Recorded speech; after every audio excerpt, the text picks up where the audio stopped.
You must know this cutscene if you've been around YouTube long enough. Let's take the meme out of this and figure out how Nintendo approved one of the worst Mario games ever. And what if I told you Sony was somehow involved in this story? This is Hotel Mario, one of the infamous Nintendo licensed games for the Philips CDi. The outcome of a disastrous venture from Nintendo to enter the age of CD-ROM technology in the early 1990s. The game begins with the Mario brothers being invited to a picnic by Princess Peach, or Toadstool at the time, and they enter the Mushroom Kingdom through this completely unguarded gate, fantasizing about all the spaghetti they're about to consume. But trouble awaits our heroes. Bowser has taken over the entire kingdom, turning it into his Club Koopa resort. You gotta admire Bowser trying to open up luxurious hotels all across the Mushroom Kingdom. Maybe this wasn't so bad. Either way, he was kind enough to leave a letter at the front door though, declaring that the Mushroom Kingdom is now a vacation resort for him and the Koopalings. To make matters worse, the princess is imprisoned as their permanent guest at one of their hotels. So with their picnic postponed, Mario and Luigi must travel to the 7 Koopa hotels and search for Princess Toadstool. And this transitions the player into the actual game,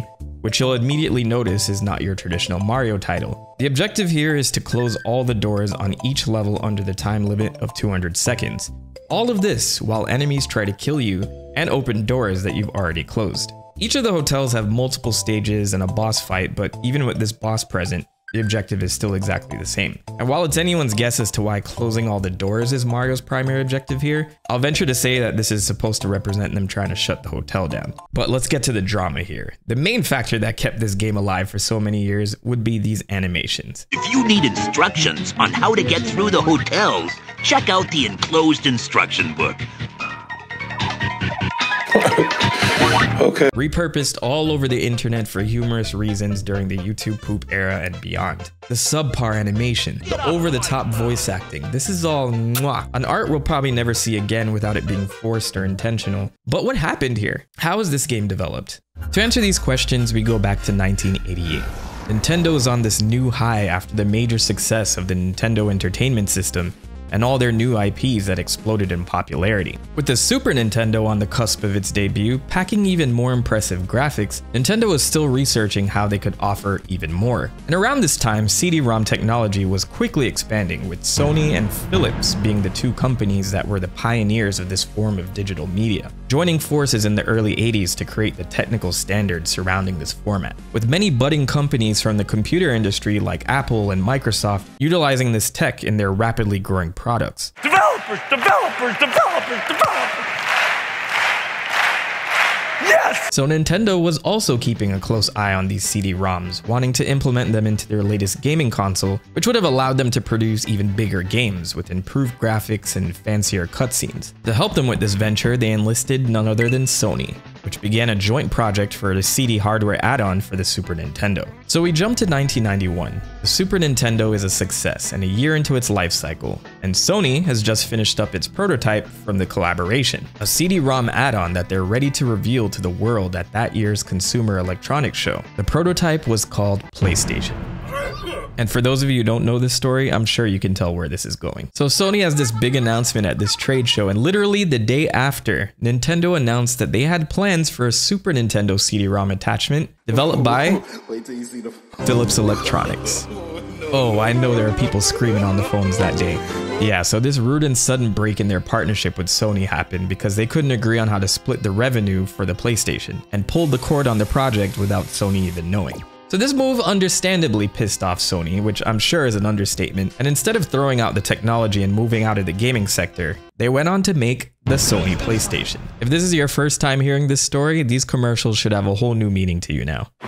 Hey, plumber boy, mustache man, your worst nightmare has arrived. So we turn our eyes back to Nintendo, who ran off to the next best option to discuss CDs, Philips. But this time, Nintendo wanted complete control over revenue from the software, and in exchange, these games would also be compatible with the Philips CD-based multimedia device, the Philips CDi. However, this partnership was also short-lived, and by 1993, Nintendo no longer had any interest in creating the long-awaited CD add-on for their Super Nintendo. So as a consolation to Philips, they would offer them a license to use some of their Nintendo characters for the Philips CDi. So Philips of course chose Mario and Zelda characters, with them going to several developer studios, many of them inexperienced, to produce games for their device. Get ready to catch her. So now you understand what happened here. A perfect storm of mistakes and corporate greed. Before I continue, I'm calling the CDi a device because unlike game consoles on the market like the Super Nintendo and Sega Genesis, this thing had several versions and was intended to be an all-in-one multimedia device for movies, music, games, etc. And you know the saying about a jack of all trades. Of course, gaming consoles can do all of this now, but it's a little bit different trying to execute this when the tech is still pretty young. So with this exciting deal between Nintendo and Philips to promote the gaming part of their CDi device, 3 Zelda titles came out of this agreement, and I also have a video of how those are made, so feel free to check those out. But today we turn our attention back to Mario. Show of hands in the comments, did you know there were 3 Mario titles planned for the CDi?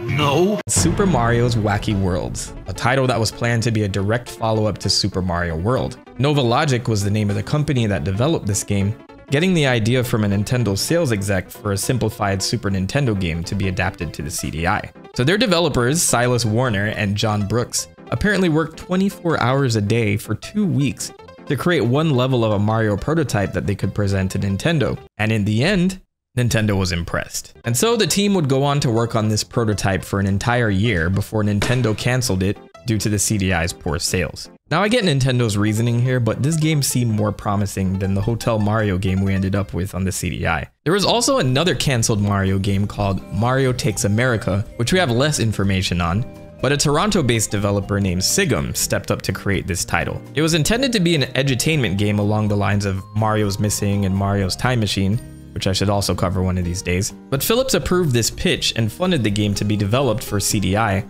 and was even announced in an issue of the UK CDi magazine, though we don't see any screenshots here or anything. But the article does mention Mario would have used vehicles to travel the United States in order to reach Hollywood to star in his own feature film. Now, much like the developers who worked on the Zelda titles for CDi, there was major frustration among the Sigum team on the CDi's technical limitations, leading to one of their developers quitting the project. As a result, development would slow down considerably, and Philips would have to pull funding from the project before it eventually fell apart, along with Sigum themselves. There was early footage shown at the 1994 Consumer Electronics Show, but unfortunately I wasn't able to track this down. And I assume there's no existing video of any prototypes, or maybe it's sitting at some thrift shop somewhere. If this ever does come to light, I will report it. So all that's left is the final surviving Mario title, Hotel Mario. You know what they say, all toasters toast toast. Fantasy Factory would be the name of the company that developed Hotel Mario, with Steven Radosh stepping up as lead designer and executive producer. Radosh was the guy who wrote the concepts and storyline, wanting to develop a video game that took place in a hotel with various stages. And who better than Mario to run through endless hallways to close doors that were left open. Also, this is just a side note, but this feels like a severely dumbed down version of the Bugs Bunny Crazy Castle series. It's not cited anywhere that this was inspiration for the game, I just feel there's a lot of similarities. So with Mario using elevators to get to each floor to access these doors, it made the developers feel like jumping wasn't essential to the gameplay. But according to Radosh, one of the engineers brought his daughter into the studio one day to try out the game, and she pushed back, explaining that it felt strange playing a Mario game where you couldn't jump. So they added the jump, and they added her name to the credits. So shout out to you, Holly. Probably the original My Dad Works for Nintendo child. And though the concept of a Mario game centered around hotels may sound silly, the team was proud of the idea, and so was Nintendo, who would often step in to approve the ideas and characters that they were using. Radosh has said, quote, "I had to get approval from Nintendo for a lot of things that we did. They wanted to be sure the world that we created looked like it belonged to the franchise, as anything portrayed in Hotel Mario was a reflection on them. They were pleased as far as I knew. In fact, there were rumors that Nintendo wanted to bring Hotel Mario to their platforms." Now we know that didn't end up happening, but if Nintendo's reaction surprises you, let's also talk about the animations that everyone likes to meme. Be careful, when you pinch Wendy's pennies, they pinch back. So while they outsourced a lot of this work, one of their animators was named Kathleen Swain, who prior to working on Hotel Mario was part of the animation department at Walt Disney Animation. Oh yeah, and it looks like she worked on films like Who Framed Roger Rabbit and The Fox and the Hound. Now, I'm not knocking her talent whatsoever, but I see she's mainly credited as a background artist for those Disney films, so she's most likely responsible for these backgrounds that you see during these cutscenes. But a factor that doesn't get enough credit is the in-game visuals for Hotel Mario. While the animations are a bit janky, and I wouldn't even go as far to say they're the worst I've seen, I'd say the design for the hotels, Mario, Luigi, and many of the enemies aren't that bad. Jeff Zorn was the art director for the title and came up with various themes for the hotel like the treehouse, sky castle, and gothic-inspired buildings throughout the game. He'd lean into elements from Disney and Tolkien as inspiration for the Mario world they created, but this wouldn't be his last dance with Mario overall. He's now part of the Nintendo-owned studio Next Level Games, and would become the lead technical character artist for Luigi's Mansion 3. And the fact that this game also takes place in a hotel almost feels intentional. And then there's this classic voice acting. We're gonna find the princess with the power going out. Maybe there's a switch in one of the rooms. Remind me to check. This is before the days of Charles Martinet, and every version of Mario had that gruff Brooklyn accent. And I was today years old when I learned that the voices of Mario, Luigi, and Bowser are all the same guy. Meet Mark Grau, who is responsible for every memorable line in this title. I was actually amazed to find out the amount of content that's on YouTube and across the internet, and quotes, and where they've done cutscenes where they replace their, either use the existing audio and put in all kinds of silly stuff. It was kind of fun to see it come to a whole new light. And how long did you spend in the booth? I would think overall for all the characters, maybe 2 hours. 2 hours of work that translated into decades of relevancy. So after doing the research for all of this, I expected a mess of a behind-the-scenes story here after my video on the Zelda titles. But the developers and staff who worked on this title all look back at it positively. But let me interject for a second and explain why this game doesn't hold up, or never did. The gameplay loop for Hotel Mario may seem pretty straightforward, and compared to other Mario games at the time, there's not much platforming happening here. But one of the major critiques is the controls. Mario does not move smoothly, and seeing as the elevators are one of the most important mechanics in the game, it's not as intuitive to use them as you would think. You have to walk to the elevator, press up to get in, and then down to exit.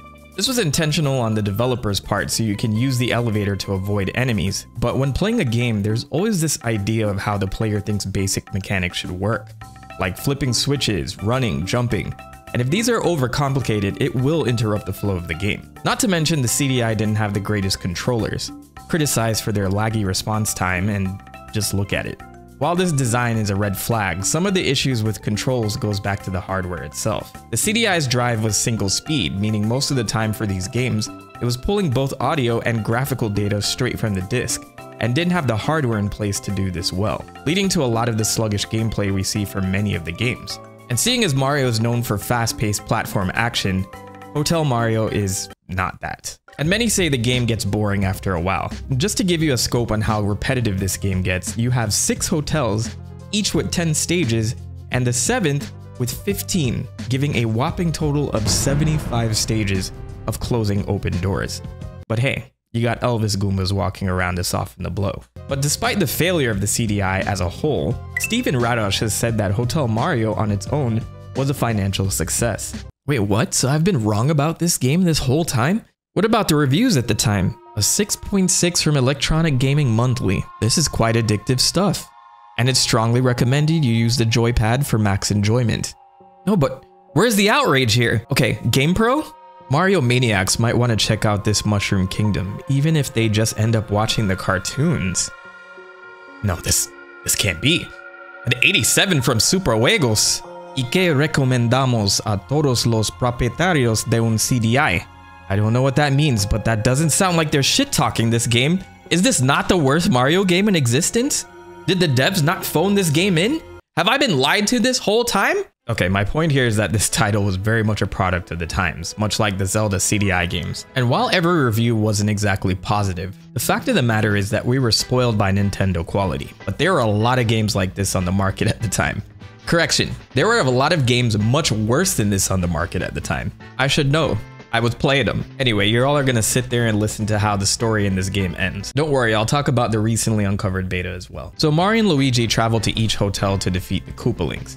Each hotel is named after real hotel companies, by the way, like Lemmy's High 8 Regency Hotel, and how about Bowser's Seizures Palace Hotel? I know whoever came up with these names were smiling ear to ear when they did it. Shout out to that person. So the brothers defeat all the Koopalings and Bowser, and rescue the princess, destroying all the hotels in the process. So with the day saved once again, the princess rewards Mario and Luigi with a kiss. And then they run off behind this tree to go. I will say after spending so much time with Mario and Luigi, this goodbye makes me feel dead inside. You're the best player ever. Cool. But that's not the end to this story. This game is a game that keeps on giving. Just over a month ago, the beta version of Hotel Mario was uncovered with some deleted lines and cutscenes that make everyone feel like they're looking into another dimension when they watch it. If you need instructions on how to get through the hotels, press button 1. If you want to move on to the game, press button 2. Shout out to Game Packrat, who managed to track down the beta version of this game at his local thrift shop. But I think there's one deleted line on this beta disc that's the most telling. The princess is now our permanent guest at one of the 8 Koopa hotels. He mentions 8 Koopa hotels, which confirms the suspicion that 8 was the number originally planned for this game before they trimmed it down to 7. Yeah, unfortunately, Iggy here wasn't given his own hotel and instead is faced as a boss within Bowser's Seizure Palace toward the end of the game. There's other minor differences in the beta, which I won't get to. You should definitely check out Game Packrat's videos, but I want to talk about this mushroom power-up right here. So normally it gives Mario an extra hit, but in the beta, Toad is here instead walking around. And I thought it felt odd that he wasn't featured in any of these cutscenes, but it looks like he was planned to have some greater presence here. Now, according to the manual, there is in fact a Toad item in the game, but it looks identical to the Super Mushroom. So I'm going to say that the manual is implying a torso-less Toad is hopping around these hotels. That's the new canon for me. Bowser and the Koopalings were torturing Toads in these hotels. That would fully explain why the Mushroom Kingdom is so empty in this game. Anyway, settle in this weekend and go play all 75 levels of this game. Until next time, You're the best player ever.